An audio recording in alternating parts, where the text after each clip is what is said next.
बोधिवार्ता सत्संग में आप सभी का स्वागत है। हमेशा की तरह ये सत्संग आपके लिए एक अवसर है अपने प्रश्न पूछने का। तो हर बार की तरह हम जो कार्यक्रम में हैं उनके प्रश्नों से शुरू करेंगे। सबसे पहले मैं आशु के प्रश्न लेता हूँ। अनुभव के मूलभूत तत्व और प्रकार पर लेख लिखा है और उसमें 5 प्रश्न हैं, तो यहीं से शुरू करते हैं। यदि बीच में कोई प्रश्न पूछना चाहे तो वो टाइप कर सकता है। तो पहला प्रश्न इनका है कि सभी अनुभव इंद्रिय जनित अनुभव मात्र हैं, तो क्या अनुभूति अनुभव से ज़्यादा मूलभूत है? अब यहाँ पे केवल शब्दों का हेरफेर है। अनुभूति का अर्थ संवेदना। अनुभूति का अर्थ हिंदी में जो हो गया है वो है इंद्रियों से जो भी मालूम पड़ता है, जो भी संवेदनाएं आती हैं इंद्रियों से, उनका अर्थ अनुभूति कहा जाता है। और संस्कृत में अनुभूति और अनुभव में इतना अधिक अंतर मुझे दिखा नहीं कहीं, जितने मैंने अभी तक अनुवाद देखे हैं। यहाँ तक कि शंकराचार्य ने भी अप्रोक्ष अनुभूति शब्द उपयोग किया है, उन्होंने अप्रोक्ष अनुभव शब्द नहीं उपयोग किया। हिंदी में क्योंकि अनुभव अधिक बड़ा शब्द है तो मैंने वो उपयोग किया है। केवल नाम अलग है। जो इंद्रियों से आ रहा है उसको हम कभी अनुभूति कह देते हैं, लेकिन है तो वो अनुभव ही एक तरह का, और कुछ नहीं है। जैसे मैं कहता हूँ कि मुझे आँखों से दिखाई दे रहा है, तो जो देखना है वो एक अनुभूति है, लेकिन दिखाई देना तो एक अनुभव है। कानों से सुनाई दे रहा है वो एक अलग तरह की अनुभूति है, लेकिन है तो वो अनुभव। तरह तरह की अनुभूतियाँ हो रही हैं और इसलिए हम कह देते हैं कि तरह तरह के अनुभव भी हो रहे हैं। दूसरा प्रश्न है, मैं हूँ इस ज्ञान में कोई इंद्रिय जनित अनुभूति नहीं दिखती है। मैं हूँ या मेरे अपने होने का ज्ञान, क्या यह भी इंद्रिय जनित अनुभूति है? इसका उत्तर बहुत आसान है कि यदि वो इंद्रिय जनित अनुभूति है तो प्रश्न आएगा कि किसको हो रही है वो अनुभूति हो किसको रही है। यदि वो अनुभव है, मेरे होने का अनुभव यदि एक अनुभव है तो वो किसको हो रहा है, और यहाँ पर आपको उत्तर मिल जाएगा। तीसरा प्रश्न है, अनुभव इंद्रियों के माध्यम से होती अनुभूति मात्र है। वो क्या है जिसके कारण इंद्रियों में अनुभूति शुरू होती है? क्या है जो अनुभूति को ट्रिगर करता है, यानी जो आरंभ करता है अनुभूतियों का? तो इसका उत्तर भी बड़ा आसान है कि नाद के कारण इंद्रियों में प्रतिक्रिया होती है और उस प्रतिक्रिया से अनुभूतियाँ या अनुभव बनते हैं। तो सभी अनुभवों का कारण एक ही है, वो है नाद। और ये सब नाम है, अनुभूति और दृष्टि और श्रवण, सुनना, ये सब नाम है उन तरह तरह की नाद के अनुभवों का। इसी तरह से सिर दर्द होना, शरीर में कहीं दर्द होना, भूख लगना, प्यास लगना, ये सब भी अनुभूतियाँ हैं, शारीरिक अनुभूतियाँ हैं, लेकिन है वो नाद ही। इसी तरह से भावनाएं, विचार, वासनाएं, ये सब नाद है, लेकिन अलग तरह की अनुभूति कहलाती है और कुछ नहीं। तो नाद एक तरह का बदलाव है। एक बदलाव दूसरे बदलाव को शुरू करता है, एक बदलाव दूसरे बदलाव का कारण है। हमें नाद का कभी अनुभव नहीं होगा, हमें केवल जो इंद्रियों के द्वारा जो बताया जा रहा है कि ये ऐसा नाद है, ये वैसा नाद है, उसी का अनुभव होता है, और वो अनुभूतियों के रूप में होता है या फिर तन्मात्राओं के रूप में होता है। उसके लिए एक और शब्द है तन्मात्रा। तो अंत में जो अनुभव होता है वो तन्मात्रा का होता है। यदि आप सांख्य की दृष्टि से देखें तो आपने ऐसा लिखा है कि इंद्रियों में अनुभूति शुरू होती है। वो क्या है जिसके कारण इंद्रियों में अनुभूति शुरू होती है? इंद्रियों में अनुभूति नहीं होती, इंद्रियों द्वारा अनुभूति होती। ये बड़ी महत्वपूर्ण चीज़ है। अनुभूति अनुभव करता में ही होगी हमेशा। जो उसको ग्रहण करता है अंत में वो अनुभव करता ही है। इंद्रियों को कुछ अनुभूति नहीं होती, इंद्रियों में भी कुछ अनुभूति नहीं होती। आप इतना कह सकते हैं कि इंद्रियों द्वारा अनुभूतियाँ हो रही हैं, इंद्रियों द्वारा अनुभव हो रहे हैं, या कभी कभी हम संक्षेप में कह देते हैं कि इंद्रियों के अनुभव हो रहे हैं। जो भी अनुभव है, चाहे कोई भी अवस्था हो, जागृत हो, स्वप्न हो, सूक्ष्म हो, इंद्रियों के अनुभव हो रहे हैं, ऐसा कह देते हैं। इंद्रियों में अनुभूति नहीं होती। चौथा प्रश्न है, जगत हर क्षण बदल रहा है, वो हमेशा नहीं रहेगा, क्योंकि सत्य यह है कि वो अभी भी नहीं है। अगर जगत कभी हुआ ही नहीं तो अनुभव किसका हो रहा है? यदि वो नहीं है तो उसका कोई अनुभव भी नहीं होना चाहिए। ये बड़ा अच्छा प्रश्न है। आपने सत्य की परिभाषा बदल दी है, ध्यान दें इस बात पर। आपने लिखा है कि सत्य यह है कि वो अभी भी नहीं है। ये सत्य की परिभाषा नहीं है, ये अभाव की परिभाषा है। यदि कुछ अभी नहीं है, बाद में आ सकता है, तो हम उसको अभाव कहते हैं। और आप जानते होंगे अद्वैत में अभाव को भी प्रमाण माना गया है। अभी नहीं है लेकिन हो सकता है ये, या फिर कोई वस्तु थी अब नहीं है, इसको भी एक तरह का ज्ञान माना गया, प्रमाण माना गया, जो कि मैंने हटा दिया है क्योंकि ज़रा भ्रम पैदा करता है ये। तो आपने सत्य की परिभाषा बदल दी है। सत्य की परिभाषा है जो अपरिवर्तनीय है, वो सत्य है। तो ऐसा क्यों हुआ? ऐसा क्यों हुआ कि आपको सत्य की परिभाषा बदलनी पड़ी? आपने ये भी लिखा है कि वो हमेशा नहीं रहेगा। ये तो हमारा अनुभव नहीं है और ये हमारा अनुमान है कि हमेशा नहीं रहेगा, लेकिन दोबारा आ सकता है, ये भी अनुमान है।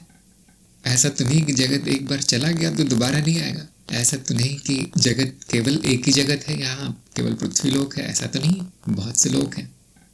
इसी भौतिक जो जिसको हम जगत कहते हैं, विश्व कहते हैं, भौतिक विश्व, उसी में कई तरह के ग्रह हैं, एक जाता है दूसरा आता है, इस तरह चल रहा है। और करोड़ों की संख्या में लोक हैं, हर लोक में कई तरह के ऐसे जगत हैं, कई भौतिक जगत से मिलते जुलते भी हैं, यानी कि नियमबद्ध भी हैं। तो ये हमारा अनुमान है। अब ये कहना उचित नहीं है कि वो चला गया तो फिर चला गया, अब कुछ नहीं रहेगा, ये कहना अनुचित है। दूसरी बात, क्योंकि समय चित्त निर्मित है, जगत समय में नहीं है, समय जगत में दिखाई पड़ता है। क्यों? क्योंकि परिवर्तनशील है, तो उससे समय का अनुमान लगाया जाता है जो मिथ्या है। तो ऐसा समय कैसे आ सकता है जब जगत नहीं रहेगा, जबकि वो समयहीन है। संपूर्ण चित्त समयहीन है, संपूर्ण अस्तित्व समयहीन है, समय नहीं है, समय मिथ्या है। तो क्या ये अनुमान लगाया जा सकता है कि इतने जगत होकर भी और समयहीन होकर भी वो एक दिन चला जाएगा और इसीलिए वो असत्य है? इस विचार में हमने प्रयास बहुत अच्छा किया है, लेकिन विचार में गलतियां बहुत हैं। आपने पहला वाक्य सही लिखा कि जगत हर क्षण बदल रहा है, बिल्कुल सही है। इसके बाद निष्कर्ष ये निकलना चाहिए था सत्य की परिभाषा के अनुसार कि वो मिथ्या है, बदल रहा है, मिथ्या है, लेकिन है, अस्तित्व में है, अभाव नहीं है जगत का। क्या अभाव होगा? ये कहना उचित नहीं है। हो भी गया तो वापस आ जाएगा, क्योंकि चक्र है, वो नाद है तो चक्र में चलेगा हमेशा। तो जो आपने जो स्थापना की है अपने प्रश्न की, वही गड़बड़ हो गई, वही गलती हो गई। सत्य की परिभाषा आपने जरा मोड़ दी, तो वो स्थापना गलत हो गई है। आप उसको दोबारा सोच सकते हैं इस बारे में। स्थापना ऐसी होनी चाहिए कि जगत हर क्षण बदल रहा है, जगत है लेकिन मिथ्या है, ये कहा जा सकता है। इसके अलावा कुछ नहीं कहा जा सकता जगत के बारे में।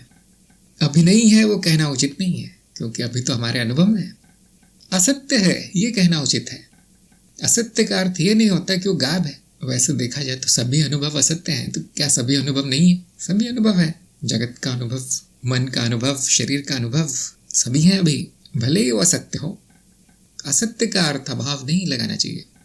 तो मुझे लगता है यहाँ पे आपको अभी स्पष्ट हो गया होगा। आपने जो प्रश्न किया है वो ऐसा है कि अगर जगत कभी हुआ ही नहीं तो अनुभव किसका हो रहा है? और क्योंकि हम अनुभव के मूलभूत तत्व में हैं अभी, तो आप जान ही गए होंगे कि अनुभव नाद का होता है।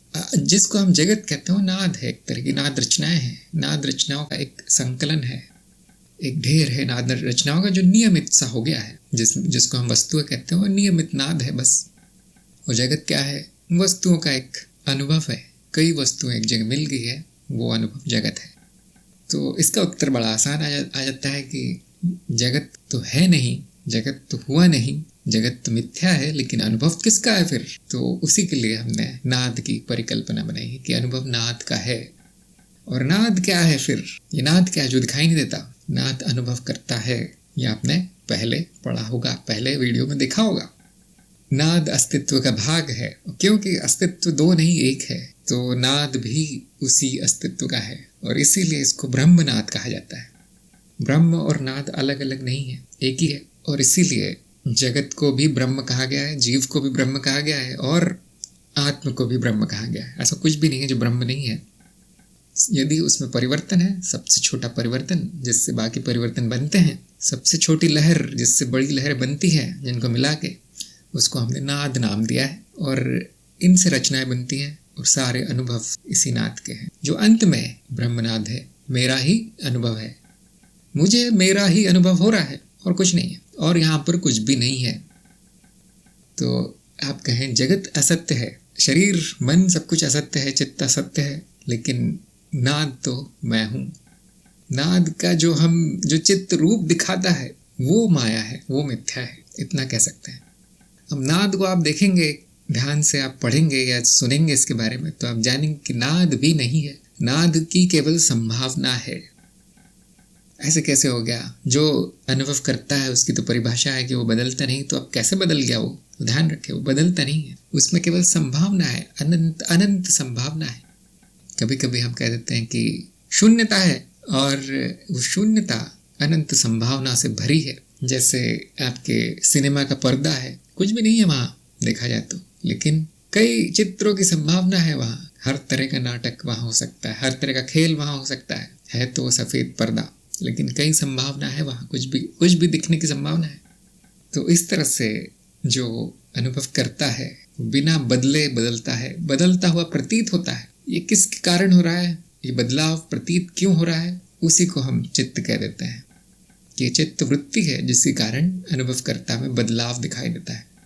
ये इसीलिए है क्योंकि वो सीमित अनुभव है, सीमित अनुभव एक बार में एक ही हो सकता है, इसलिए वो बदलता हुआ दिखाई देता है। जो असीमित है, जो अनंत है, उसका यदि अनुभव लेना है तो थोड़े थोड़े भागों में, टुकड़ों में लेना पड़ेगा। वही चित्तवृत्ति कर रही है, इसीलिए बदलता हुआ भी दिखाई देता है। वो है नहीं, वहाँ बदलाव कुछ है नहीं, सारी संभावना एक साथ है। तो नाद भी शून्य है, इसका सत्यापन आपको करना पड़ेगा। ये तो केवल श्रवण हो गया, ये तो केवल आपने सुन लिया कि ऐसे कैसे संभव है, यह आपको उसका बैठकर सत्यापन करना पड़ेगा कि आया कहाँ से नाद, और ये अनुभव करता ही क्यों है। और यदि अनुभव करता बदलता नहीं तो ये बदल क्या रहा है, फिर बदल क्यों रहा है नाद, बदलाव ही नाद है। तो यहाँ पर बहुत टेढ़ा हो जाता है। इसीलिए कुछ दर्शन है हमारे यहाँ, जो जैसे सांख्य है, उन्होंने नाद का अस्तित्व स्वीकार कर लिया है।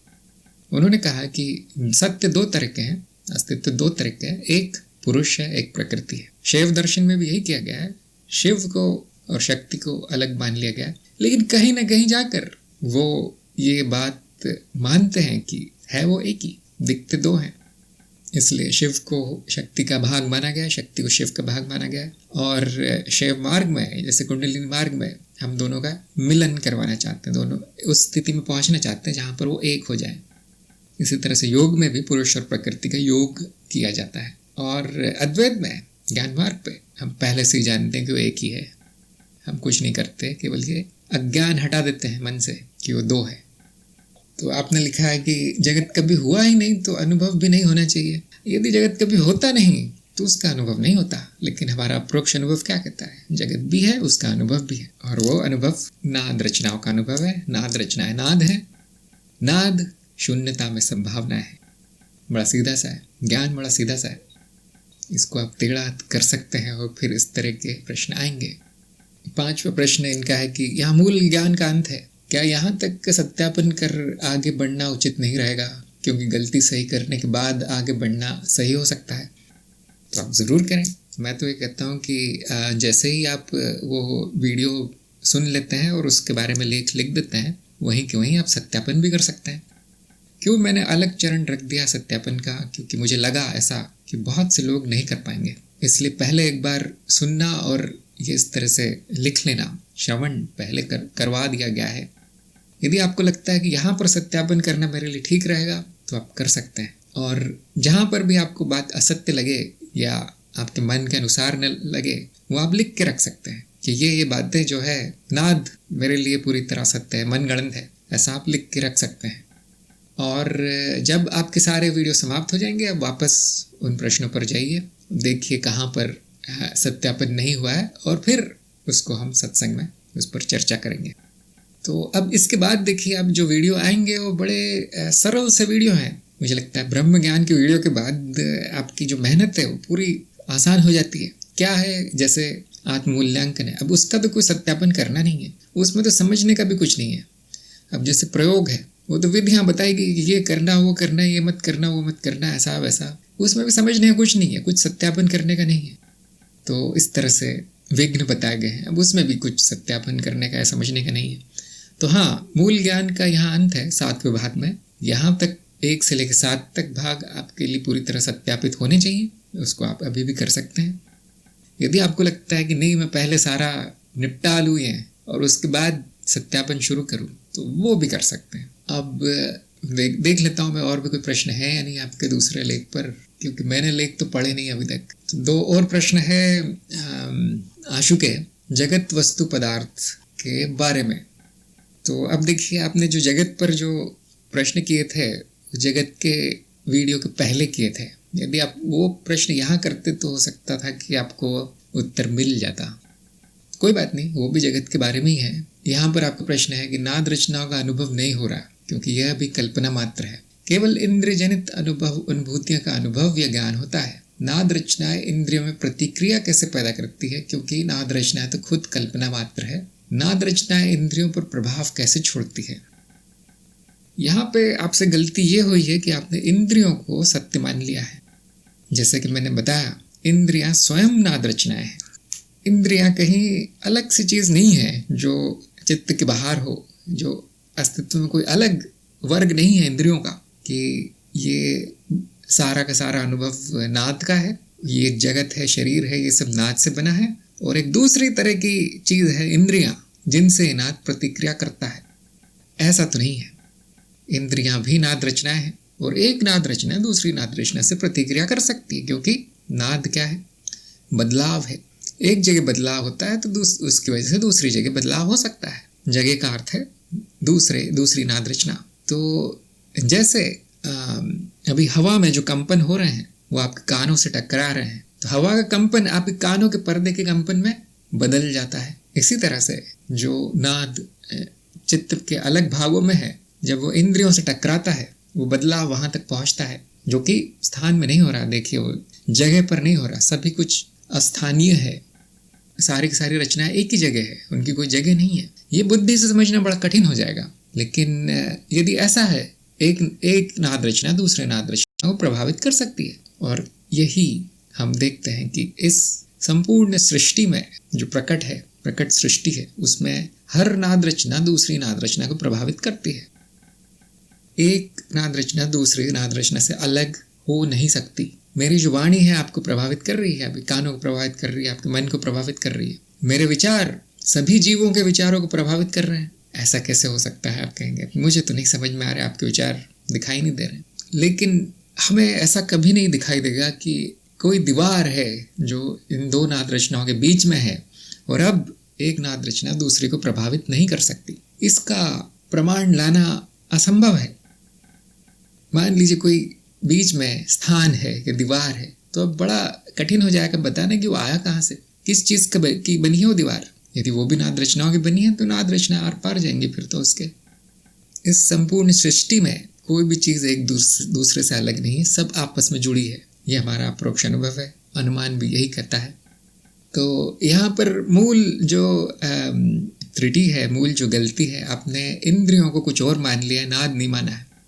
इंद्रियां भी नाद है, शरीर भी नाद है, शरीर में स्थित इंद्रियां नाद है, सूक्ष्म इंद्रियां वो भी नाद है, सूक्ष्म शरीर में स्थित इंद्रियां नाद है। ऐसा कुछ भी नहीं है जो नाद ना हो। स्थूल शरीर में जो इंद्रियां, उनकी सीमा बहुत कम है, उनकी प्रतिक्रिया बहुत कम नाद रचनाओं से हो पाती है। होती तो है लेकिन उनके अनुभव मिल नहीं पाते क्योंकि नियमबद्ध है। लेकिन जो सूक्ष्म शरीर है उसमें जो इंद्रियां हैं उनमें इतने नियम नहीं है, तो हर तरह का नाद वो पकड़ती है। इसलिए हमें विश्व चित्त का बड़ा भाग दिखाई देता है सूक्ष्म अवस्था में, जो स्थूल अवस्था में जागृति में संभव नहीं है। आपने लिखा नाद रचना कल्पना मात्र है। हाँ, इंद्रियां भी कल्पना मात्र है। जैसे नाद रचना मिथ्या है, इंद्रियां भी मिथ्या है। अब मिथ्या पर प्रभाव कैसे छोड़ सकती है, ये भी आपका प्रश्न है। नाद भी कल्पना है, इंद्रियां भी कल्पना है। अब जो एक कल्पना दूसरी कल्पना को कैसे प्रभावित करे, जो है ही नहीं तो वो कैसे प्रभावित करे। तो कारण और प्रभाव भी मिथ्या है। यदि आप ये पूछते हैं कि एक रचना दूसरी रचना को कैसे प्रभावित करती है, तो आपने प्रभाव को सत्य मान लिया है यहाँ पर। तो ध्यान रखें, कारण और प्रभाव भी असत्य है। केवल ऐसा प्रतीत होता है कि एक नाद रचना दूसरी नाद रचना को प्रभावित करती है, ऐसा प्रतीत होता है। ये माया है, उसको सत्य नहीं मान लेना है। और इसीलिए नाद भी कल्पना है, इंद्रियां भी कल्पना है, अनुभव भी कल्पना है। एक का दूसरे के ऊपर प्रभाव डालना वो तो पूरी तरह से कल्पना है, वो तो मनगढ़ंत है। यदि आपको ये जानना है कि ऐसे कैसे हो सकता है, अस्तित्व में तो कारण होना चाहिए, तो आपको कारण की माया का वीडियो देखना चाहिए। मैं आपको उसका लिंक दे देता हूँ, जिसने नहीं देखा है वो देख लें। जिनको लगता है कि कारण प्रभाव सत्य है, अस्तित्व में कुछ ऐसा है जो सत्य है, कारण प्रभाव नहीं, ऐसा कुछ भी नहीं है। अनुभवकर्ता के अलावा कुछ भी सत्य नहीं है। जो बात हमने पिछले वीडियो में देखी, हो सकता है आप भूल गए उसको। तो ये वीडियो है आशु के लिए। यदि आपके मन में ये विचार आ गया है कि प्रभाव तो सत्य होगा, कारण तो सत्य होंगे, जो कल्पना है वो कारण नहीं हो सकता, और जो कल्पना है उस पर प्रभाव नहीं पड़ सकता, तो बड़ी सरल सी बात है कि नाद मिथ्या है, इंद्रिया मिथ्या है, जो अनुभव हो रहे हैं वो सब मिथ्या है।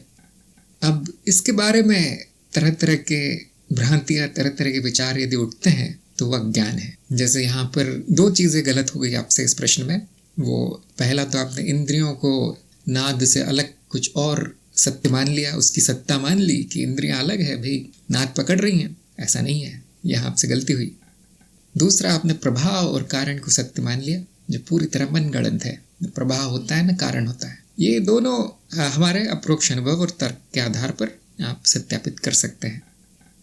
तो आपने कहा मैं सत्यापन करना चाहता हूँ, बहुत कठिन होगा आपका, क्योंकि आपने जो लेख लिखे हैं शायद लिखते समय आपको याद हो, लेकिन प्रश्न करते समय आप भूल गए कि अनुभवकर्ता के अलावा कुछ सत्य नहीं है यहाँ। इसीलिए ये कहना कि एक बात जो असत्य है दूसरी बात जो असत्य है उसको कैसे प्रभावित कर रही है, पूरी तरह अर्थहीन है, पूरी तरह अर्थहीन है। इसलिए देखिए, एक बार माया का ज्ञान हो जाता है कि अनुभवकर्ता के अलावा सब कुछ माया है, वहाँ पर अद्वैत समाप्त हो जाता है। उसके बाद कोई अद्वैत नहीं है, अद्वैत में कोई नाद नहीं है। उसको संपूर्ण अनुभव को मिथ्या कह के खत्म कर दिया जाता है। उसके बाद कोई बात नहीं होती। ये कैसे आ गया, ये सब नादवाद कैसे आ गए, नाद रचना, जगत वगैरह, लोक और परलोक कैसे आ गए हमारे अद्वैत में, बोधिवार्ता में? ये सांख्य से आए हैं। सांख्य दर्शन, शैव दर्शन आदि आदि बहुत से दर्शनों से लिया गया है। यहाँ तक कि जो आधुनिक विज्ञान है, पश्चिमी विज्ञान, उसको भी मिला दिया गया है बोधिवार्ता में।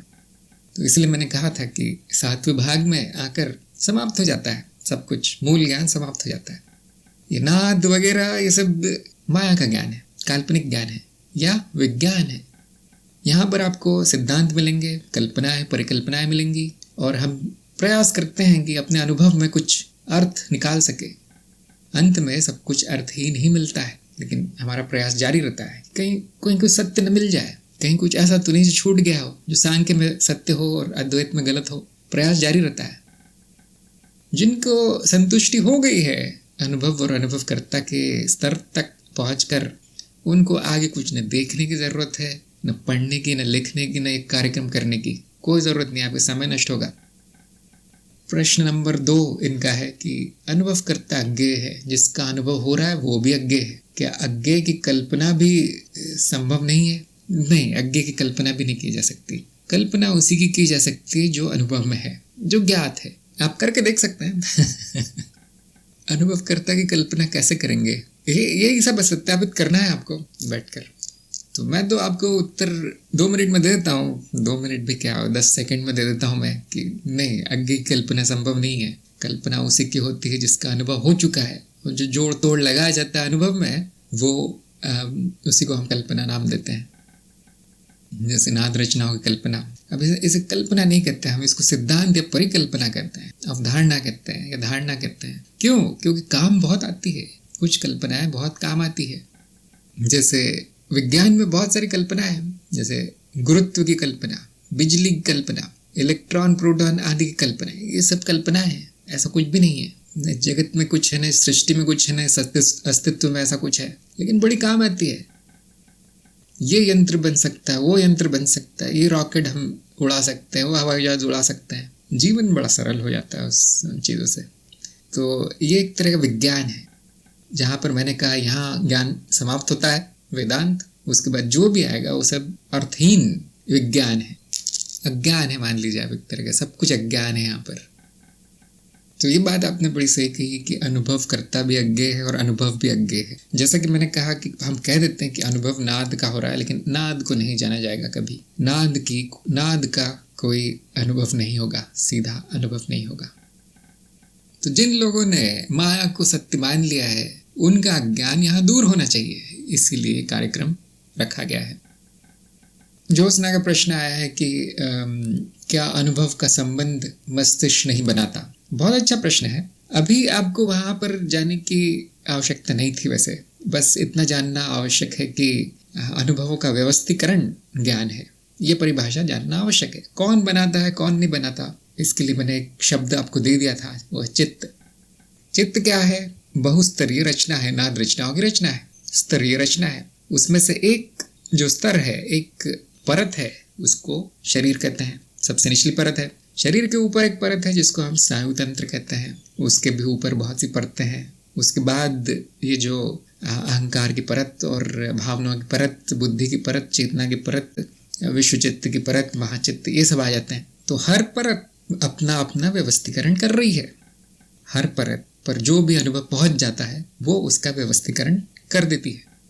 ये संपूर्ण चित्त है, ये संपूर्ण चित्त में हो रहा है। तो क्योंकि पहला ही भाग है, इसलिए मैं आपको वहां तक नहीं ले जाना चाहता था कि ये इतनी इतना डिटेल, इतना विस्तार में नहीं बताना चाहता था कि ये चित्त है क्या।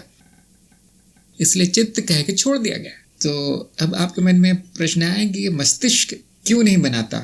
ये आपका जो पुराना ज्ञान है वो बोल रहा है, पुराना अज्ञान बोल रहा है, जो आपने कहीं पढ़ा होगा। तो यदि आप चित्त को इस तरह से देखें, उसके पूरे विस्तार में जाके देखें कि है क्या ये रचना चित्त की, तो आप देखेंगे उसमें एक परत है जिसको स्नायु तंत्र कहा गया है, और वो अपना व्यवस्थीकरण कर रही है, वो परत। इसी तरह से शरीर है। शरीर अपना, अब उसको जो अनुभव होते हैं शरीर को, मान लीजिए शरीर के द्वारा जो अनुभव हो रहे हैं, जो अनुभव उस पर प्रभाव डाल रहे हैं, उसका व्यवस्थीकरण भी शरीर कर रहा है। ऐसे कैसे आप कहेंगे, ऐसे कैसे हो सकता है? तो प्रयोग के द्वारा संभव है जानना। जैसे आप मुर्गी का सिर काट देंगे तो उसका शरीर आपको दिखेगा कि भाग जाता है, पकड़ के ना रखें तो शरीर भाग जाता है। सर कटी मुर्गी भागते हुए बहुत लोगों ने देखा होगा। इसी तरह सांप है, सांप को बीच में से काट दें तो पूंछ एक तरफ भाग जाती है और सिर वाला भाग एक तरफ भाग जाता है। ये कैसे संभव है? ये किसी व्यक्ति का गला काट दिया जाए और उसके हाथ को छुआ जाए तो उसका हाथ आपका हाथ पकड़ लेगा। ऐसा कैसे संभव है? क्योंकि मांसपेशियों ने अपना व्यवस्थीकरण कर रखा है उस ज्ञान का कि कैसे मुड़ना है, कैसे कर्म करना है, सब अपने आप होता है। वहां पे मस्तिष्क भी नहीं आता बीच में। एक बार उनकी ट्रेनिंग हो गई तो वहाँ ज्ञान संग्रहित है, वो अपने आप वो चलती हैं।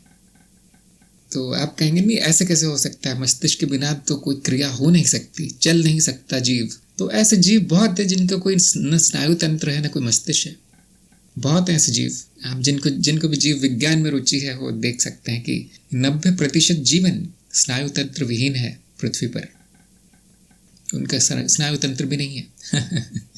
बहुत लोगों को ये भ्रांति है कि मस्तिष्क नहीं होगा तो कुछ हो नहीं सकता, और जीव हिलेगा भी नहीं। ऐसा नहीं है। 90% जीवन ऐसा है यहाँ पर जिसका कोई मस्तिष्क नहीं है, और है भी तो बड़ा छोटा सा है, उसमें कुछ खास ज्ञान नहीं होता।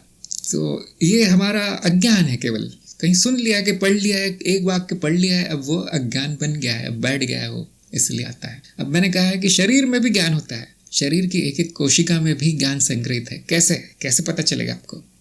जैसे कहीं काट दे आप शरीर को तो उस कोशिका को कैसे पता चलता है कि मुझे इसी तरह की कोशिका बनानी है घाव भरने के लिए। जैसे चमड़ी पे एक छोटा सा कट लग जाए, आप देखेंगे 2-3 दिनों बाद वहाँ चमड़ी वापस आ जाती है। कैसे पता? ये किस मस्तिष्क ने किया है, किस स्नायु तंत्र से ज्ञान आया है? वहीं के वहीं हुआ है वो काम। जो जिस कोशिका को ये पता है कि क्या बनना है, मुझे विभक्त होना है नई कोशिका में, उसमें सारा ज्ञान पहले से संग्रहित है। उस स्तर तक भी ज्ञान संग्रह हो चुका है। तो चित्त को इस तरह से आप परतों में बांट सकते हैं। जैसे शरीर की परत है, उसको भी विभिन्न परतों में बांट सकते हैं। जो आप जीव विज्ञान में पढ़ते होंगे, मनुष्य के जो शरीर है उसकी रचना परतों में हुई है। तरह तरह के अंग है, प्रत्यंग है, फिर कोशिकाएं हैं, कोशिकाओं के अंदर भी अंग है, कोशिकाएं भी बहुत जटिल रचनाएं हैं, और उसके अंदर भी तरह तरह के अणु वगैरह हैं, DNA वगैरह है। उनमें सबका अपना अपना ज्ञान है, बसा हुआ है। इसी तरह से आप चित्त की जितने भी परत देख लें, अहम का अपना ज्ञान है, उस परत में अपनी स्मृति है। यदि बुद्धिहीनता हो जाए, व्यक्ति की बुद्धि किसी तरह से निकाल दी जाए पूरी तरह से, तो भी वो जीवित रहेगा। हाँ, पशु की तरह रहेगा, क्योंकि अहम तो काम कर रहा है। इसी तरह से भावनाओं की भी एक बुद्धि है, भावनाओं में भी ज्ञान संग्रहित है कुछ, और जिसको हम ज्ञान मानते हैं और जिसको हम स्मृति मानते हैं, वो बुद्धि की परत है। आम भाषा में कह दिया जाता है व्यक्ति बुद्धिमान है, अर्थात बुद्धि की परत विकसित है, विशुद्धि चक्र विकसित है। जिनको भी चित्त में रुचि है, है तो माया, लेकिन बड़ी निराली माया है, बड़ी आश्चर्यचकित करने वाली माया है। इसीलिए बहुत से दर्शन है जिन्होंने उसका जब महत्व देखा तो उसको सत्य के वर्ग में डाल दिया कि भाई ये माया है, इतनी जटिल है, इतनी सुंदर है, इसको असत्य कहना ठीक नहीं होगा। तो हम भी यही करते हैं, एक बार जब सत्य असत्य का ज्ञान हो जाता है तो हम असत्य के सागर में डुबकी मार देते हैं, जो माया का सागर है, अनंत है। हम जानना चाहते हैं, ये ज्ञान मार्ग पर जो चलते हैं उनमें उनका स्वभाव है, जानना चाहते हैं हम ये क्या है। असत्य कह दिया शांत नहीं बैठेंगे, जानने का प्रयास करते हैं कि ये असत्य में ऐसा ही क्यों हो रहा है, ये अनुभव ऐसा ही क्यों हो रहा है। और जब हम इस तरह का अनुसंधान करते हैं तो परत दर परत खुलती जाती है माया की। और यहाँ इस देश में इतना अधिक विज्ञान प्रगति कर गया था कि जो योगी थे जो चाहे शरीर बना सकते थे, जो जितने वर्ष तक उसको जीवित रखना है रख सकते थे, जो चाहे परत बना सकते थे। यहाँ तक कि उन्होंने देवी देवताओं को भी की भी रचना कर डाली। जैसे बहुत से लोग मानेंगे नहीं अभी, ये जो गणेश है आदि आदि जो योगियों के देवता है, काली है, ये काली तो नहीं कहेंगे, खैर जो चक्रों के जो देवता है उनकी सबकी रचना योगियों ने की है। ये कौन मानेगा आजकल। बहुत से देवी देवता हैं जिन जो मनुष्य हैं थे, बहुत सी ऐसी शक्तियां हैं जिनकी रचना मनुष्य ने की है। सबसे बड़ा उपकरण इन शक्तियों के साथ, इन परतों के साथ खेलने का जो मनुष्य ने निर्माण किया है इस संपूर्ण सृष्टि में, उसका नाम है शिवलिंग। किसी को नहीं आता आजकल वो क्या है। तो इस तरह के यंत्रों का हमने निर्माण किया था। ये सब इसी का नतीजा है कि हमने अनुसंधान किया इन परतों में जाके। तो ध्यान रखें, हर परत अपना अपना ज्ञान का व्यवस्थापन कर रही है। 2-4 परतें नष्ट भी हो जाए तो ज्ञान पूरी तरह नष्ट नहीं होता। इसी तरह से मृत्यु जब होती है तो निचली 2-4 परतें नष्ट हो जाती हैं, ज्ञान नष्ट नहीं होता। आपने जो भी सीखा है, किसी भी तरह की कला हो, कोई भी आध्यात्मिक ज्ञान हो, सबका सब वैसे ही रहता है। और जब नया शरीर मिलता है उसमें वो प्रकट होती है, सारे संस्कार प्रकट होते हैं। यहाँ पर 2-4 प्रश्न आ गए हैं जिनका मैं उत्तर देता हूँ। अंकित ने पूछा है संस्कार क्या है, सरल उदाहरण से समझाइए। संस्कार स्मृति है। जिस तरह से सरल उदाहरण ये होगा कि जिस तरह से गीली मिट्टी पर जब आप पैर रखें तो वो पैर की छाप गीली मिट्टी पर पड़ जाती है और उस छाप को हम संस्कार कह सकते हैं। इसी तरह से जब अनुभव होते हैं तो स्मृति पर उनकी छाप पड़ जाती है, उसी छाप को हम संस्कार कह सकते हैं। बड़ा सरल है। स्मृति है एक तरह की, अनुभव के द्वारा ये स्मृति बनती है। स्मृति शब्द मृतिका से आया है। मृतिका का अर्थ होता है मिट्टी। तो मैंने जो उदाहरण दिया आपको याद रहेगा। पवन ने पूछा है कि इंद्रिय स्नायु तंत्र विहीन प्राणियों को जीव कहा जाएगा। जीव और प्राणी में क्या अंतर है? मुझे तो कोई अंतर लगता नहीं है। और हाँ, स्नायु तंत्र हो, ये तंत्र हो, वो तंत्र ना हो, कुछ भी हो, सबको जीव कहा जाता है। सबको जीव कहा जाता है। यहाँ तक कि वो शरीर मर जाए, यानी कि उसकी मिट्टी हो जाए, मृत्यु हो जाए शरीर की, तो भी उसको जीव कहा जाएगा। सूक्ष्म शरीर में है तो भी जीव कहा जाएगा। वहाँ तो कोई स्नायु तंत्र वगैरह नहीं है। सूक्ष्म लोकों में जो भी जीव है उनका कोई स्नायु तंत्र नहीं है, या मिलते जुलते तंत्र होंगे, कुछ ना कुछ तो होगा। देखिए, स्नायु तंत्र की आवश्यकता क्यों पड़ी? क्योंकि इंद्रियां बड़ी विकसित हो गई। पहले केवल इंद्रियां थी। यहाँ तक पेड़ पौधों की भी इंद्रियां होती है। पौधे को कैसे पता चलता है किस तरफ बढ़ना है, ऊपर कैसे क्या है और नीचे क्या है, कैसे पता चलता है पौधे को? उस पौधे की कोई इंद्री है। सूर्य का प्रकाश कहाँ से आ रहा है, उस तरफ बढ़ता है, वो कैसे पता चलता है सूर्य का प्रकाश किधर है? जब उसकी पत्तियां खुलती हैं तो वो नीचे की तरफ नहीं खुलती, ऊपर की तरफ खुलती है, आकाश की तरफ। कैसे पता चलता है? इंद्रियां हैं लेकिन उसका कोई स्नायु तंत्र नहीं है, उसमें कोई तंत्र वंत्र नहीं है, लेकिन है वो जीव, बहुत विकसित जीव है पेड़ पौधे भी। जब इंद्रियां इतनी जटिल हो गई कि उनका संचालन ठीक से नहीं हो पा रहा, एक इंद्री यहाँ खींच रही है जीव को, दूसरी इंद्री वहाँ खींच रही है, तो बीच में निर्णय कौन लेगा, कहाँ जाना है? जैसे अब मान लीजिए एक जीव है, मछली है मान लीजिए, और उसमें 2 इंद्रियां हैं, एक आँख है एक नाक है। नाक बताती है कि इस तरफ खाना है, और आँखें बताती है कि उसी तरफ शत्रु भी है, उसी तरफ मुझे खाने वाली दूसरी बड़ी मछली भी है। नाक जो है वो उसकी तरफ खींच रही है उस मछली को खाने की तरफ, और आंखें कह रही नहीं नहीं वहां मत जाना, खतरा है। तो कौन निर्णय लेगा कि वो जीव जाएगा किस तरफ, मांसपेशियां चलेंगी किस तरफ, वो कौन निर्णय लेगा? इसके लिए जो केंद्रीय स्नायु तंत्र का विकास हुआ, और दोनों इंद्रियों से जो परस्पर विरोधी संकेत आ रहे हैं, वो ये मस्तिष्क निर्णय लेता है कहाँ जाना है। तो उसमें अपना ज्ञान संग्रहित है, वो जानता है कहाँ जाना है। कि वो जो बड़ी मछली है जो मुझे खा सकती है, जब वो चली जाए तब मुझे वहाँ जाना है। इतना ज्ञान उसने अनुभव से इकट्ठा कर रखा है। इस तरह से जब जैसे जीवों का विकास होता गया, नए नए तंत्र बनते गए, इसीलिए शास्त्रों में मस्तिष्क को इंद्र कहा गया। इंद्रियों का जो स्वामी है वो इंद्र है। बाद में लोगों ने उसके देवी देवता बना दिए, पता नहीं क्या क्या शुरू हो गया, वो अंधकार में चला गया सब कुछ बाद में। लेकिन ये ज्ञान शुरू से था, ये ज्ञान इस देश में पहले से था, बड़ा विकसित था ये ज्ञान सारा, किस तरह से विकास क्रम चला जीवों का, आदि आदि, ये सब बड़ा विस्तृत ज्ञान था, सब नष्ट हो गया। जीव और प्राणी में कोई अंतर नहीं है मेरे हिसाब से। प्राणी उसको कहा जाता है जिसमें प्राण चल रहे हैं, जिसमें प्राण वायु सक्रिय है, उसको प्राणी कह दिया जाता है। जीव भी वही है, नाम अलग अलग है। तो बड़ी विचित्र बात है कि प्राचीन काल में यहाँ के नहीं और भी देशों के लोगों को पृथ्वी पर ये सब ज्ञान था। जैसे अंग्रेजी का शब्द जो है एनिमल, वो एनिमा से निकला है। एनिमा का अर्थ है प्राण। तो ये सारा जो ज्ञान है वो पहले से था इस पृथ्वी पर, पता नहीं कैसे नष्ट हो गया। अब हम उनको प्राणी कहते हैं जिनके 4 पैर 1 पूंछ होती है, 2 सींग होते हैं, उनको जीव कहते हैं। सब एक ही हैं। मनुष्य भी उसी तरह का प्राणी है, थोड़ा सा ज़्यादा विकसित हो गया है बस।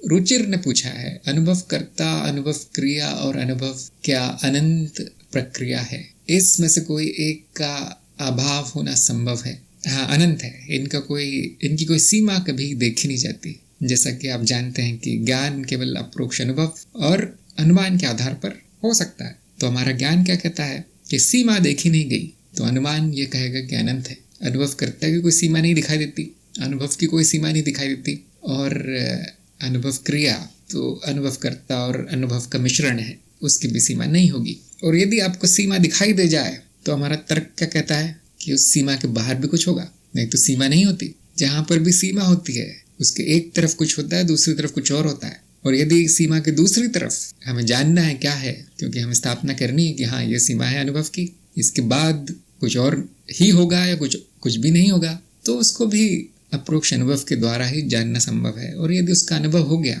तो वो अनंत ही चल रहा है फिर। तो इस तरह से आप विचार कर सकते हैं, आत्मविचार कर सकते हैं, या फिर इसकी स्थापना कर सकते हैं कि अस्तित्व अनंत है। ये सब जो नाम आपने लिखे वो अस्तित्व के ही नाम है, वो अनंत है। क्यों? क्योंकि अंत उसका नहीं हो सकता। शशांक ने पूछा है, अद्वैत बोध दीपिका में भौतिक जीवन में व्यस्तता को बाधा बताया गया है, लेकिन आज के युग में व्यस्तता से बचना संभव नहीं, कृपया बताएं क्या करें। बहुत अच्छा प्रश्न है, बड़ा प्रैक्टिकल तरह का प्रश्न है, व्यवहारिक प्रश्न है कि 90% व्यस्तता हमारे अज्ञान के कारण है। हम वो सब कर रहे हैं जो करने की आवश्यकता नहीं है। एक छोटा सा मैं उदाहरण देता हूँ कि आपको घर में पहनने के लिए मान लीजिए 3 जोड़ी कपड़े लगते हैं और उनको धो कर पहना जा सकता है। पहला मैला हो गया, दूसरा पहन लिया, उसको धो दिया, फिर तीसरा पहन लिया। किसी दिन सूखे नहीं कपड़े तो तीसरी जोड़ी पड़ी है। लेकिन जनता ने मान लीजिए अज्ञान के कारण 10 जोड़ी कपड़े खरीद लिए। अब उनको धोना पड़ेगा, उनको प्रेस करना पड़ेगा, उनको ये करना पड़ेगा, वो करना पड़ेगा, बाहर जाने के अलग ही कपड़े हैं। और इस तरह से 50 कपड़े हो गए आपके पास, तो क्या होगा? आपका जीवन व्यस्त हो जाएगा। कपड़ों की गुलामी में, उन वस्तुओं की गुलामी में, दास्ता में आप व्यस्त रहेंगे। तो ये हमारे अज्ञान के कारण है। इसी तरह से लोग जो आवश्यक नहीं है उन कार्यों में, या जो आवश्यक नहीं है उन वस्तुओं से घिरे हैं। सबसे बड़ी जो बाधा है, जो व्यस्त रखता है, वो है दूसरे लोग। यदि आपके मान लीजिए 50 मित्र है तो उसमें से 5 भी फ़ोन करते हैं तो आपके 3-4 घंटे निकल गए वहाँ से। दिन में से 5 फ़ोन आ गए उन 50 में से। और फिर वो बुलाते हैं कि आजकल आते क्यों नहीं हो, मिलते क्यों नहीं हो, यहाँ चलते हैं, वहाँ चलते हैं। तो वहाँ 2-3 दिन और नष्ट हो गए हफ्ते के। यदि आपके 2 या 3 ही मित्र होते तो ये सारा समय बच जाता। इसी तरह से लोगों की बहुत बड़ी भीड़ होती है रिश्तेदारों की, उनमें से 90% रिश्तेदार किसी काम के नहीं है। उन सबको यदि काट दें आप तो आपका बहुत समय बचेगा। तो इस तरह से हम आध्यात्म मार्ग पर आते हैं तो जो सबसे पहले, जो सबसे अनावश्यक है उसको हटाने का प्रयास करते हैं। ये मैं नहीं कह रहा कि सबसे आवश्यक जो है उनको पहले हटाइए, वो संभव भी नहीं होगा। जो सबसे अनावश्यक है उसको अपने जीवन से हटाने का प्रयास कीजिए। उसके बाद जो आपको लगता है कि आवश्यक है लेकिन उसके बिना भी काम चल सकता है, जैसे आपके पास घर आ गया, आपके पास अच्छे खासे पैसे वैसे जमा हो गए, आपके पास ज़मीन आपने खरीद ली है, अब आपका जो आपकी जो नौकरी है वो 12 घंटे की है, अब आपको 12 घंटे काम करने की आवश्यकता नहीं। वो नौकरी छोड़ के आप ऐसी नौकरी कर सकते हैं जिसमें 4 या 5 घंटे लगते हो इतना छोटा सा काम करके, क्योंकि पैसे कम मिलेंगे, बात सही है, लेकिन आपने वो सब कर रखा है। तो जैसे ही आपकी आयु 40-45 वर्ष तक पहुंचेगी, आप देखेंगे कि आपके जो सांसारिक कर्म है वो अब कम होनी चाहिए, धीरे धीरे कम होने लगते हैं। जो संघर्ष जो शुरू में हम करते हैं पैरों पे खड़ा होने के लिए, ये सीखने के लिए, वो सीखने के लिए, ये नौकरी, वो नौकरी, ये बिजनेस, ऐसा वैसा, उसके बाद हमें वो कम कर देना चाहिए और अध्यात्म की तरफ अधिक समय देना चाहिए। तो यदि आपके जीवन में अभी व्यस्तता है तो 2 चीज़ें हो सकती है। पहला तो कि आपके जीवन में संघर्ष है, अभी तक जो रोटी, कपड़ा और मकान और परिवार, ये अभी तक आपका स्थिर नहीं हो पाया, उन्हीं का संघर्ष चल रहा है, अर्थात मूलाधार आपका अभी कमज़ोर है। यदि मूलाधार कमज़ोर है तो फिर आगे बढ़ना संभव नहीं होता। यदि वो सब ठीक है और आपके जीवन में तरह तरह की परेशानियां हैं, आपके रिश्तेदार आपको चैन से रहने नहीं देते, परिवार में परेशानियां हैं जिसकी वजह से भावनाएं बड़ी अनियंत्रित चल रही है, क्रोध रहता है या किसी तरह का डर रहता है, तो ये कहना उचित होगा कि मानसिक व्यस्तता रहेगी आपकी। भले करने कुछ नहीं, लेकिन मन लगेगा नहीं एक जगह, क्योंकि तरह तरह की मानसिक पीड़ाएं हैं, मानसिक व्याधियां हैं। तो जैसे हमने अपने जीवन से जो फालतू चीज़ें वो निकाल के दूर की थी, वैसे ही मानसिक वस्तुएं भी आपको निकाल के फेंकना है। जो कचरा जमा हुआ है मन में वो सब निकाल के फेंकना है। उसके बाद एक बड़ा व्यवधान आता है बुद्धि का। बहुत कचरा भरा है बुद्धि में और वो बहुत व्यस्त होती है बुद्धि, ये भी करना है, वो भी करना है, ऐसा भी करना है, वैसा भी करना है, और हाँ ये भी ज्ञान है, वो भी ज्ञान है, इन्होंने जो कहा है वो सब अज्ञान है, ऐसा भी कहेगी आपकी बुद्धि। नहीं, इस किताब में जो लिखा है 500 पेज लिखा है तो ज्ञान ही होगा और क्या होगा। जो उन्होंने 5 बातें बताई 5 लाइनों में, वो थोड़ा ना ज्ञान हो सकता है। अब ऐसी बुद्धि है, अर्थात उसमें बहुत व्यस्तता रहेगी, उसमें ज्ञान नहीं जा पाएगा। तो बुद्धि में से भी कचरा निकाल के फेंकना है। ये कैसे हो सकता है, ये कैसे हो सकता है, इतना जो जमा हुआ है वो कैसे निकलेगा, और उसके बाद जो व्यस्तता मेरी शांति में कैसे बदलेगी। देखा जाए तो हमारे पास समय ही समय है, ये जीवन बहुत लंबा है देखा जाए तो, लेकिन व्यर्थ के कामों में नष्ट हो रहा है, ऐसे कामों में नष्ट हो रहा है, ऐसी चीज़ों में नष्ट हो रहा है समय जिनकी कोई आवश्यकता नहीं है, पूरी तरह अनावश्यक है। इसके लिए मैंने बहुत से उपाय बताए हैं जो बहुत से लोगों ने देखे भी होंगे, सुने भी होंगे। तो यदि शशांक के जीवन में तरह तरह की अशुद्धियाँ आ गई है जो कि समय खा रही हैं, तो आप जो अंतर शुद्धि की श्रृंखला है वो, उसमें जो उपाय दिए गए हैं वो काम में ला सकते हैं। मैं आपको लिंक दे देता हूँ, अभी तो आप कार्यक्रम में हैं, यदि बीच में समय मिले आपको तो ये श्रृंखला सारी देख लें। इसमें जितनी भी विघ्न बाधाएं हैं अंतर शुद्धि से आपकी दूर हो जाएंगी। मैं कैसे जानता हूँ ये, क्योंकि मैंने भी यही किया है जीवन भर, मैंने भी अपना समय नष्ट किया है, और जब मैंने शुद्धि शुरू की तो अपने आप समय ही समय हो गया। अब इतना समय है कि पूरी तरह से वो अध्यात्म में ही व्यतीत होता है, आध्यात्मिक सेवा में, आध्यात्मिक कार्यों में, आध्यात्मिक साधना में ही व्यतीत होता है। बीच में 4-5 घंटे जो है 24 घंटे में से मैं रोज कामों में, उत्तर जीविता में निकालता हूँ। जो मेरा मुख्य कार्य है वो आध्यात्म हो गया, बचा कुचा समय उत्तर जीविता में मैं देता हूँ। तो सभी साधकों को यही करना है, कम से कम कर देना है, न्यूनतावादी हो जाना है, मिनिमलिस्ट। उसके बाद समय ही समय बचेगा। मैं ये नहीं कह रहा कि आपको सन्यासी हो जाना है और भीख मांग के काम चलाना है, वो आजकल नहीं हो सकता।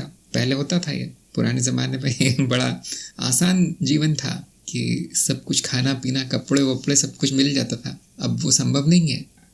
तो जितना आपके जीवन को आराम से चलाने के लिए लगता है, आवश्यक है, उतना ही आपको करना है। उससे ऊपर 1 मिनट भी खर्च नहीं करना है इस जीवन पर, सांसारिकता पर समय नष्ट नहीं करना है। मेरे घर में ना समाचार पत्र आता है, न कोई मैगजीन आती है, न कोई पुस्तक आती है, न टीवी है, न कुछ और है, कुछ भी नहीं है। शहर से दूर मैं रहता हूँ ताकि लोग ना आ पाए यहाँ पर। फ़ोन नंबर किसी को देता नहीं ताकि उल्टे सीधे फ़ोन ना आ पाए। काम भी मैंने ऐसा चुन लिया है जो एक जगह बैठकर हो सके, जो कहीं जाना ना पड़े। उस काम करने के लिए जो योग्यता चाहिए थी वो मैंने 3-4 साल बैठकर वो सीखी। उसके बाद सारा जीवन सरल हो गया। जो जिनकी शादी नहीं हो शादी ना करें, जिनके बच्चे नहीं हो बच्चे पैदा ना करें, जिनके सगे संबंधी दूर रहते हैं उनको पास लाने का प्रयास ना करें। उस शहर में जाके ना रहें जहाँ आपके संबंधी रहते हैं, कहीं दूर जाके रहें। तो इस तरह के जो आपको संसारिक कार्य है वो काटने पड़ेंगे, आध्यात्मिक कार्य बढ़ाने पड़ेंगे। समय तो उतना ही है, उसको सही जगह उपयोग करना पड़ेगा। बहुत से लोग हैं जो कहेंगे नहीं नहीं मेरे लिए ये सब बड़ा महत्वपूर्ण है, तो फिर अध्यात्म में नहीं आना चाहिए, जो महत्वपूर्ण है वही करना चाहिए। शशांक ने पूछा है अनुभवकर्ता और ध्यान का क्या संबंध है? जो ध्यान देता है वो अनुभव करता है, ये संबंध है। ध्यान क्या है? सभी अनुभव में से एक अनुभव चुनना, और वो जो चुना गया है अनुभव, उसका अनुभव किसको होगा? अनुभवकर्ता को होगा। इसलिए हम कहते हैं कि जिसने ध्यान दिया है वो अनुभव करता है। वैसे ऐसा होता नहीं, अनुभव करता तो कुछ करता नहीं है। तो ध्यान जो है एक तरह की क्रिया है जिसका साक्षी अनुभव करता है। मुमताज ने पूछा है कि जब मैं रात को सो जाता हूँ तो मैं सब भूल जाता हूँ, नाम रूप स्थान आदि, तो सुबह जाग जाता हूँ तो फिर से जिंदा हो जाता हूँ। तो ये जागता है या सोता है, ये अहंकार है या कुछ और है? बहुत सरल सी बात है कि आप कभी सोते नहीं, आप कभी जागते नहीं, आपकी स्थिति एक जैसी होती है हमेशा। यहाँ पर मैं क्या है वो आपको ध्यान रखना है। मैं अर्थात अनुभव करता, और अनुभव करता न जागता है न सोता है। तो यहाँ पर गलती क्या हो गई आपसे सबसे बड़ी, कि आपको आत्मज्ञान नहीं है। आत्मज्ञान है भी तो चेतना नहीं है। क्यों नहीं है चेतना? क्योंकि जो सोता है जागता है उसको आपने मैं मान लिया है। आपने देखा ही होगा, सभी जानते हैं, शरीर सोता है, शरीर जागता है। आपने ये भी लिखा है मैं सब भूल जाता हूँ, ऐसा तो नहीं है। यदि आप भूल जाते तो सुबह याद नहीं आता कुछ। फिर आपने लिखा है तो जब जागता हूँ तो जिंदा हो जाता हूँ। ये बात पूरी तरह गलत है। आप मरे नहीं थे तो जिंदा नहीं हो सकते। सोने का अर्थ मृत्यु नहीं है। जिंदगी उर्दू शब्द है, उसका अर्थ है जिंद का अर्थ है जीवन। सोने का अर्थ मृत्यु नहीं है, और जागने का अर्थ जीवन नहीं है। तो बहुत ढेर सारा ज्ञान है यहाँ पर। आपने जो 2-3 वाक्य लिखे हैं सभी अंधकार में हो रहे हैं। एक शब्द तो सही लिखा होता है यहाँ। फिर आपने पूछा जो जागता है या सोता है, अहंकार है या कुछ और है? नहीं, अहंकार भी नहीं। अब कैसे जाने जाए ये निद्रा अवस्था क्या है? अब एक लाइन में पूछ सकते थे कि निद्रा अवस्था है क्या? इतनी उसमें रामायण बनाने की आवश्यकता नहीं थी। जैसे जागृति है, जैसे स्वप्न है, जैसे सूक्ष्म है, वैसे निद्रा है। चित्त की अवस्थाएं हैं जो आती है जाती है। एक तरह के मान लीजिए वृत्तियां हैं जो आती है जाती है। जागृति में कुछ तरह की वृत्तियां चल रही हैं, स्वप्न में कुछ और तरह की वृत्तियां चल रही हैं, सूक्ष्म अवस्था में जो कि बहुत कम लोगों का अनुभव होगा अलग वृत्तियां चलती हैं, निद्रा अवस्था में कुछ और ही वृत्तियां चल रही हैं। ध्यान रखिए, निद्रा अवस्था यानी मृत्यु नहीं है। तो ये जो अवस्थाएं चल रही हैं चित्त में वो उसकी वृत्ति है। बस इतना सा उत्तर है। ये वृत्तियां चक्र में चलती है, एक के बाद दूसरी, दूसरी के बाद तीसरी, तीसरी के बाद चौथी, ऐसे जब तक आपका जीवन है तब तक चलती रहेगी। न मैं कुछ भूलता हूँ, न मैं मरता हूँ, न जिंदा हो जाता हूँ। मैं तो कभी जागता नहीं, मैं तो कभी सोता नहीं। ये वृत्तियां आती है, वृत्तियां जाती हैं, बस इतनी सी बात है। वृत्ति तो अभी भी चल रही है। यहाँ तक कि जो जागृति में है वो स्वप्न में भी है, और वो सूक्ष्म में भी है, और वो निद्रा में भी है। सब कुछ है जागृति में, सभी वृत्तियां चल रही हैं। तो ये जरा कठिन है जानना अभी आपके लिए। अभी आप इतना जान लीजिए कि मैं क्या हूँ, ये शरीर क्या है, ये चित्त क्या है, इन सब में भेद जान लीजिए, और उसमें क्या वृत्ति चलती है वो भी जान लीजिए।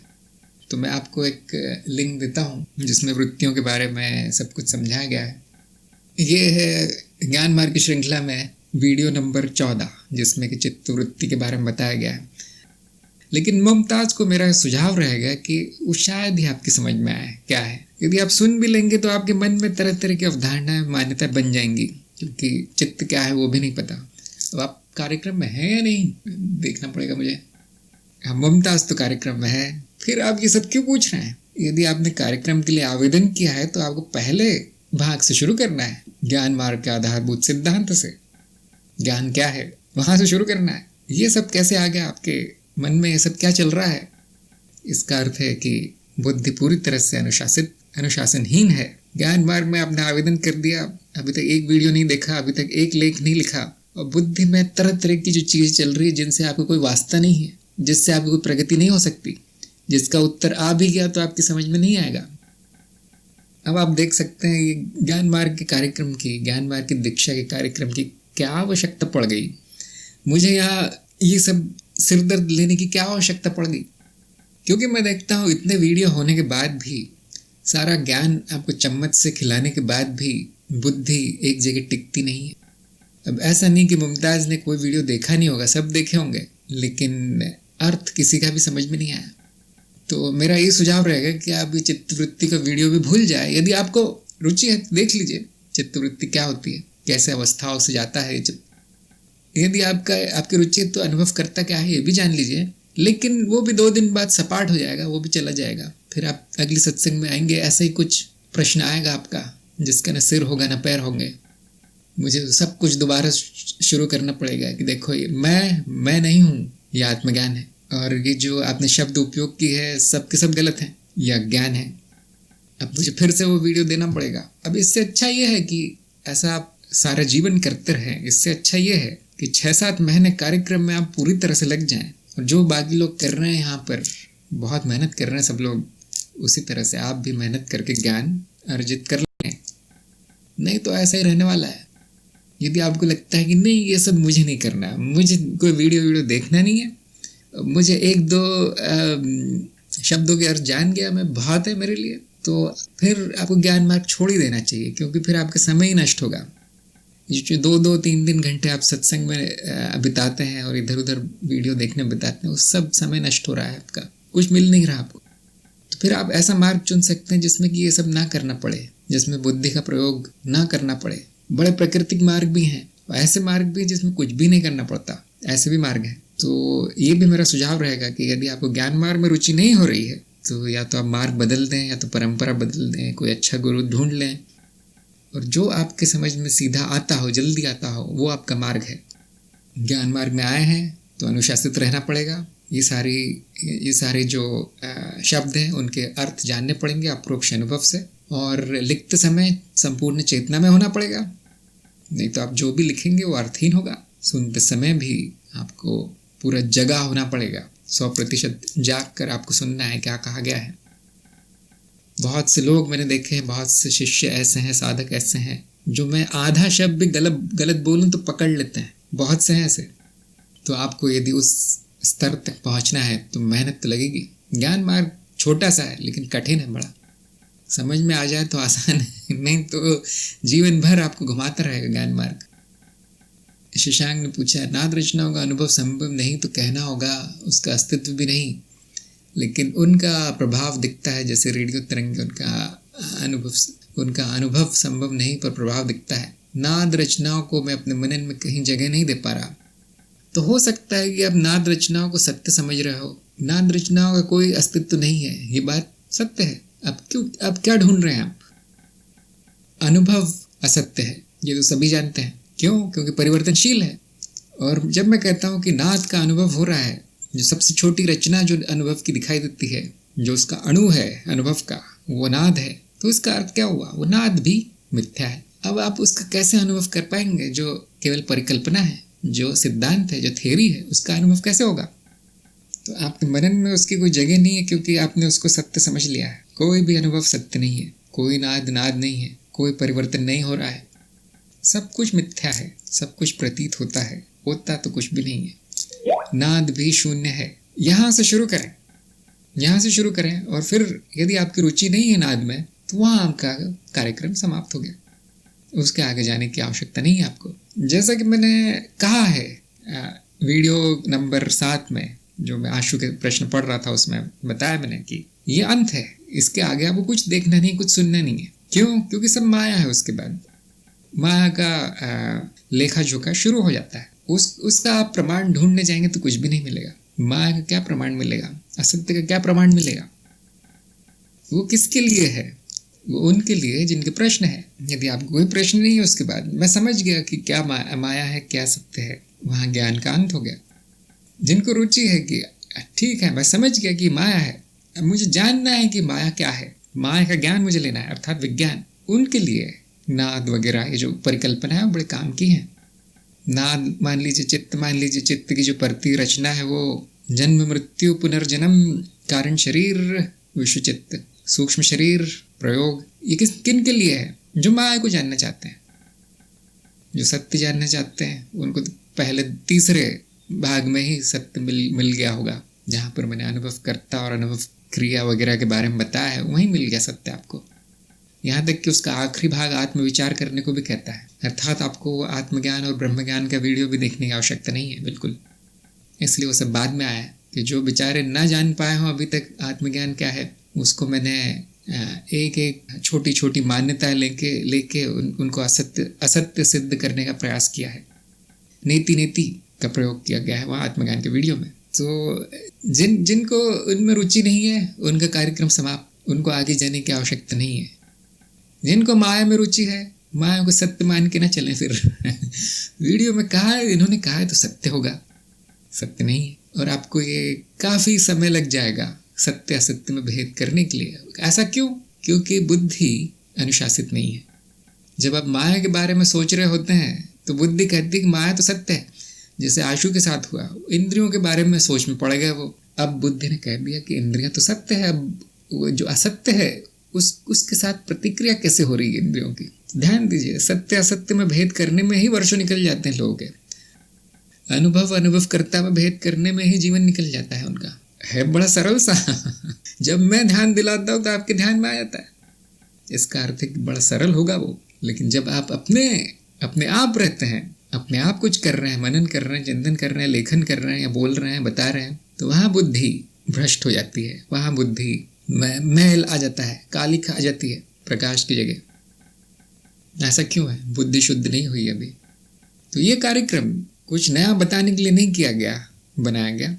ये कार्यक्रम बुद्धि को अनुशासित करने के लिए किया गया, ताकि आप जो गलतियां करते हैं वो गलतियां बंद हो जाए।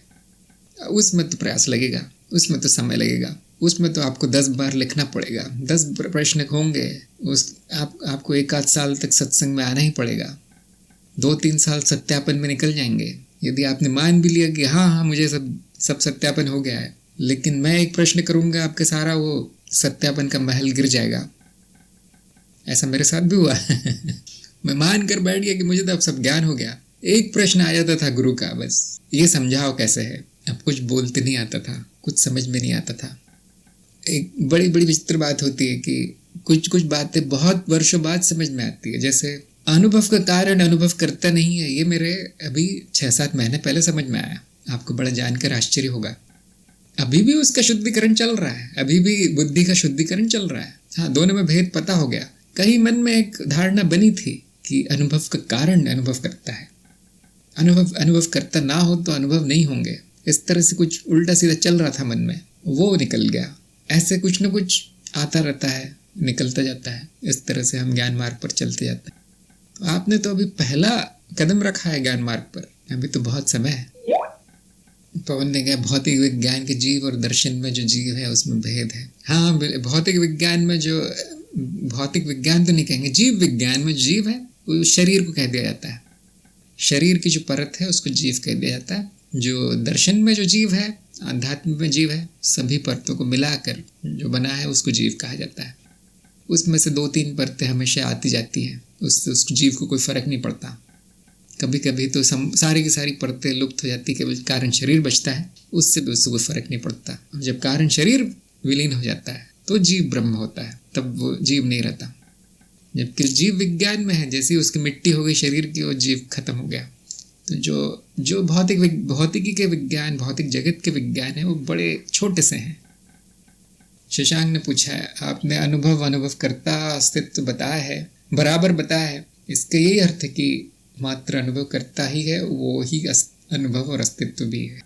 हाँ, एक ही है, सब एक है। यहाँ तक कि जो प्रतीत होता है वो भी अनुभव करता है, जो अनुभव क्रिया है वो भी अनुभव करता है, जो अस्तित्व है वो भी अनुभव करता है, जो माया है वो भी अनुभव करता है। ये शरीर, ये मन, ये जीव सब कुछ अनुभव करता है। तो क्यों हमने इतने सारे शब्द चुने? मैंने तो एक ही चुना है। जितने दर्शन है उतने शब्द आ गए। उसी अनुभवकर्ता को किसी ने पुरुष कह दिया, किसी ने शिव कह दिया, किसी ने ब्रह्म कह दिया, किसी ने कुछ और कह दिया। दर्शन बदलते हैं, शब्द बदलते हैं। तो यदि मैं कहूँ जैसे किसी से कि देखिए आपका जो मूल तत्व है, मूल स्वरूप है, वो अनुभव करता है, तो बड़ा एक प्राकृतिक प्रश्न आएगा उसका कि फिर ये सब क्या है, जगत क्या है, शरीर क्या है? तो वो द्वैत में ही रहा फिर। तो उसको ये भी बताना पड़ता है कि देखो ये अनुभव है, अब एक और नाम आ गया। तो यहाँ तक तो ठीक है। अब उसको ये बताना पड़ता है कि देखो एक ही है, मुझे यहाँ अनुभव वहाँ अनुभव करता ऐसा नहीं दिखाई देगा। दिखाई देने से अर्थ है ऐसा नहीं समझ में आएगा, ऐसा ज्ञान नहीं होगा। मुझे क्या ज्ञान होगा कि अनुभव क्रिया है, मात्र अनुभव क्रिया है। अब अनुभव क्रिया शब्द आ गया। अभी है क्या ये अनुभव क्रिया, इसके अलावा और क्या है? तो मैं ये बताऊंगा कि देखिए इसके अलावा कुछ भी नहीं है। जहाँ भी आप जाएंगे या तो अनुभव होगा, अनुभव करता होगा, अनुभव करता होगा, अनुभव होगा, इससे आगे कुछ भी नहीं होगा। और वो दो नहीं होंगे, वो एक होंगे, वो अनुभव क्रिया होगी, और यही संपूर्ण अस्तित्व है। अब ये चौथा शब्द आ गया, अस्तित्व भी आ गया। अब कोई कहेगा कि भाई वो इन्होंने इस किताब में उस किताब में आत्म बताया, आत्मन बताया, वो क्या है? अब एक और शब्द आ गया। तो मैं कहूँगा आत्मन भी वही है, अस्तित्व ही है, अनुभव करता ही है। चलो ठीक है। फिर कोई आगे पूछेगा ब्राह्मण भी है, आपने ब्रह्म ज्ञान के वीडियो में बताया, वो क्या है? और मैं कहूँगा वो भी अस्तित्व है। कोई आगे पूछेगा शिव है, पुरुष है, ये है, वो है, शक्ति है, ये क्या है? अब नए नए नाम जुड़ते जाएंगे और ऐसे हजारों नाम हैं। मैंने तो केवल 4 नाम लिए हैं क्योंकि वो बड़े आवश्यक है। जैसे ही प्रश्न आता है आपको एक नाम इजाद करना पड़ता है, आविष्कार करना पड़ता है उस नाम का। जैसे इनका प्रश्न आया था कि मैं तो अनुभव करता हूँ, अनुभव मिथ्या है, तो मुझे अनुभव किसका हो रहा है? अब एक नया नाम आ जाता है, नाद। आपको नाद का अनुभव हो रहा है। अब ऐसा ना हो कि नाद को सत्य समझ ले, कहना पड़ता है कि नाद भी मिथ्या है, अनुमान मात्र से नाद निकाला है, हमने खोज के निकाला है उसको, कभी दिखाई नहीं देगा। क्या दिखाई देगा? संवेदनाएं हैं। उनकी संवेदना कैसे हो सकती है? तो एक नया शब्द आ गया, तन्मात्रा है। तो इस तरह से जब प्रश्न आते हैं तो उनकी व्याख्या करनी पड़ती है, उसके लिए नए नए शब्द हम बनाते जाते हैं। अंत में जो इन शब्दों के फेर से निकल गया वो ज्ञानी है। जो शब्दों के फेर में पड़ा है आज भी जानना चाहता है कि ये शब्द क्या होता है, वो शब्द क्या होता है, वो अज्ञान में ही रहेगा। आपको शब्द काटने हैं, शब्दों का नाश करना है। जैसे जैसे नाश होता जाएगा आप ज्ञान के पास पहुंचते जाएंगे, आपका मार्ग गायब होता जाएगा, कोई मार्ग नहीं बचेगा। जब शब्द नहीं बचेंगे कुछ जानने का नहीं बचेगा। इसलिए कहा गया है कि जो सत्य है उसका सबसे अच्छा व्याख्यान मौन है। जो मौन के द्वारा ज्ञान दिया जाता है वो सबसे बड़ा ज्ञान है। शब्दों में एक बार ज्ञान आ गया तो वो सब खिचड़ी हो जाता है, वो सब बेकार है। फिर तो ज्ञान मार्ग में हम नए नए शब्दों के अर्थ नहीं ढूंढते, शब्दों को कम करते जाते हैं। अंत में जब कोई शब्द नहीं बचता, जो निशब्द है वो सत्य है, उसके ऊपर कुछ नहीं है। जो परम शांति है वो सत्य है, बाकी सारे शब्द हैं। तो आप किसी भी शब्द से शुरू कर लें, जो मैंने बताया बोधि वार्ता में, वो आपको यहीं ले जाएंगे, शून्यता में ही ले जाएंगे। हम जगत से शुरू कर ले, जगत क्या है? नाद है। मैं कहूँगा नाद क्या है? अनुभव है। अनुभव क्या है? अनुभव करता है। अनुभव करता क्या है? शून्य है। नहीं, आपने तो कहा था नाद होता है, मैंने तो ऐसा कभी नहीं कहा। मैंने तो कहा कि नाद प्रतीत होता है। प्रतीत होने और होने में बड़ा फर्क है। जो आपके सिनेमा के पर्दे पे जो चित्र आते हैं वो प्रतीत होते हैं, है नहीं, वहाँ पे कुछ नहीं है, वहाँ पे कोई नहीं, कोई बोल नहीं रहा, कोई चल नहीं रहा। हम रोज की भाषा में कह देते हैं कि देखो उस सिनेमा पे उसने कितना अच्छा काम किया है, कितनी अच्छी कहानी है उसकी। जब हम देखते हैं तो ये मान के देखते हैं कि सब कुछ वही हो रहा है पर्दे में। इसी तरह से जो रोज की भाषा है, जो अज्ञान की भाषा है, उसमें हम कहते हैं ये नाद है, वो नाद है, ये लोक है, ये वो लोक है, ये जीव है, वो ऐसा है, वैसा है। किसके बारे में बोल रहे हैं हम? ये एक ही के बारे में, जो मैं हूँ, जो मेरा सार है, जो मेरा तत्व है, उसी के बारे में बोल रहे हैं। अलग अलग शब्द उपयोग में ला रहे हैं। मैं कुछ भी बोलूँ सब मैं ही हूँ। कोई भी शब्द ले लें आप, सब मैं हूँ। अच्छा शब्द, बुरा शब्द, ऊंचा शब्द, नीचा शब्द, सब मैं हूँ।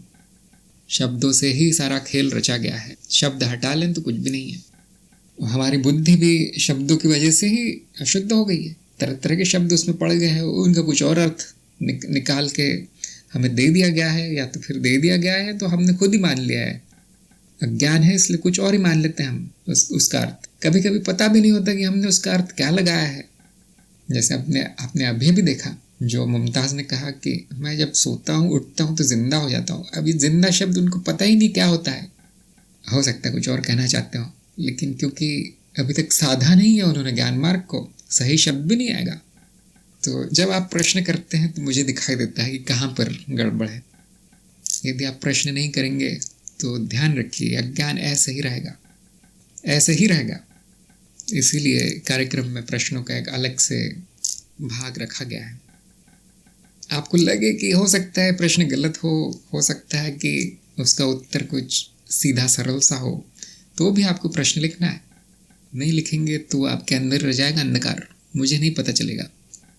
जब आपके प्रश्न समाप्त हो जाएं, एक दिन होगा ऐसे, जब प्रश्न अब नहीं आएंगे तो वो ज्ञान मार्ग का अंत है। जब प्रश्न आएगा उसका उत्तर शब्दों में नहीं आएगा, सीधा प्रमाण आपके सामने आएगा, शब्द नहीं आएंगे जिस दिन, उस दिन आपका ज्ञान मार्ग समाप्त हो गया। अब कुछ जानने की आवश्यकता नहीं है। जब कोई आपसे कुछ पूछे और फिर आपको बोलने की भी आवश्यकता न रहे, कि सोचने की भी आवश्यकता न रहे, आपको मौन अच्छा लगे उत्तर से भी, तो वहाँ कुछ नहीं, फिर आगे जाने का कुछ भी नहीं बचा। फिर अब न ज्ञान है न अज्ञान है। बहुत से उत्तर मैं ऐसे देता हूँ, मैं जानता हूँ कि ये उत्तर गलत है, लेकिन फिर भी वो उत्तर देना पड़ता है, क्योंकि मैं जानता हूँ कि फिर सामने वाले की कोई प्रगति नहीं होगी, उत्तर नहीं आया तो देना पड़ता है। लेकिन हर उत्तर गलत है, ध्यान रखिए, हर उत्तर गलत है। मौन सत्य है, जो बिना शब्दों के कहा गया है वो सत्य है। उत्तर उस मौन तक पहुंचने का साधन है। बुद्धि वो सीढ़ी है जो हमें बुद्धि के ऊपर पहुंचाती है, जो हमें बुद्ध बनाती है। और कोई प्रश्न है तो बताइए। तो हमारे 9 बजने वाले हैं, सत्संग समाप्त होने वाली है। जिन्होंने कार्यक्रम में भाग ले लिया है लेकिन कुछ कर नहीं रहे हैं, उनके प्रश्न लेना मैं बंद कर दूंगा अब। अंकित ने कहा है, चित्त का विलीन अथवा लय होना क्या है? चित्त कभी विलीन नहीं होता, प्रगति कर जाता है, बस इतना बड़ा हो जाता है कि वो व्यक्तिगत रूप में नहीं दिखाई देता। उसी को हम विलीनता कहते हैं, क्योंकि चित्त है नहीं, वो कहीं जा नहीं सकता। जो आया नहीं वो जाता नहीं। क्या होता है, उसका विकास होते होते वो इतना बड़ा हो जाता है कि दिखाई नहीं देता। जिस दिन व्यक्तिनिष्ठ ना रहे, वो चित्त व्यक्ति का अंत हो जाए, उस दिन हम कहते हैं वो विलीन हो गया। वो तो आज भी संभव है, वो तो आज भी हो सकता है। आज भी मैं देखूं तो यही दिखेगा कि चित्त जो है विश्व चित्त का भाग है, जिसको मैं मान बैठा हूँ। ये मैं हट जाए, सब हट गया, फिर तो विलीन ही विलीन है। फिर तो कोई दीवारें तो दिखाई नहीं देती विश्व चित्त में और इस चित्त में, जिसको मैं मेरा चित्त कहता हूँ। तो जब आप चित्त नाम लिखें तो बड़े ध्यान से आपको लिखना पड़ेगा। फिर हम उसको चित्त नहीं कहते, हम उसको जीव कहते हैं। तो चित्त विलीन नहीं होता, जीव विलीन हो जाता है। मुझे लगता है यहाँ आज के प्रश्न समाप्त हो गए हैं। तो आज की बैठक, आज की सत्संग हम यहाँ पे समाप्त करते हैं, और मैं आपसे फिर मिलूँगा अगले बुधवार। सत्संग में आने के लिए सभी का धन्यवाद।